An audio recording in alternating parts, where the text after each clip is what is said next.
Okay, ready for chapter 3. Also, I'm not saying a lot after each of these little chapters. I'll talk more once I get through the family history, but let's just go ahead and jump into chapter 3. Okay. My dad grew up in a small town in Ohio, born from second generation parents. His father's family had immigrated mostly from Romania, while his mother's family immigrated from the Czech Republic. They were salt of the earth and worked as farmers, factory workers, and butchers. They were funny, creative, and a deeply bonded family, living just houses apart, if not in the same house. My dad's parents, Grandpa Joseph and Grandma Emma, met in high school. He was boyishly handsome with a lean, muscular build and dark, captivating eyes. She stood petite next to him, her Czech features soft and delicate on her face. She was quite stylish and favored brightly colored dresses and shorts in the summer. They were both dashing and charismatic and enjoyed the chase that led to their marriage. My grandpa Joseph would rise to be the head of the county hospital and a well respected influencer. My grandma Emma settled into the role of a housewife and hostess extraordinaire.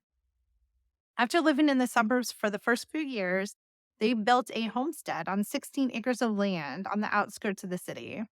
Their growing family had plenty of space to play, swim, and hunt.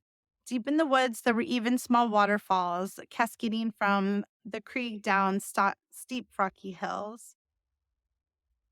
This grandfather was also controlling and ran the house as he saw fit. My grandma Emma wanted to please him, but there was always something not quite right, and she never seemed to be enough for him.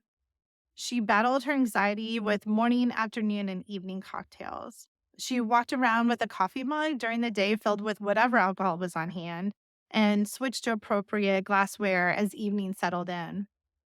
For quite some time, she was able to hide her drinking. They entertained frequently, and she would pull bottles for the cases meant for guests and hide them around the house for future consumption. When the kids were in high school, my grandpa Joseph was around less frequently, leaving my grandma Emma to raise three boys and one girl. He had a not so secret family on the side. I had met my half aunt once. We were very close in age. She showed me her pet rock collection. Back at the homestead, life moved forward. The kids were rambunctious, popular, and smart. The boys were athletic gods, dominating the school's wrestling team. My mom rode the tale of their successes. Oh, sorry. My aunt rode the tale of their successes, but was equally charismatic in her own right. The siblings came and went on their motorcycles and trucks, often having friends over to build bonfires and party into the night. My grandma Emma's youngest child would be born sometime later, only a few years before me. We would grow up like sisters. Now that I'm reading this, talking about him being in high school, okay, I don't have anything from my mom, so I know I talk about stuff later, but about the both of them. But just as I'm reading this, I have this. This was my dad's. He was really amazing at wrestling, very athletic, very much in this show. I don't know. Why can't I think of the term? Yeah, he was really popular and his brothers were too.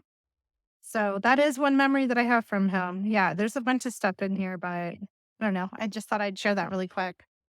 I also lettered in high school. I lettered in academia because I'm that cool. All right, we'll talk in a bit.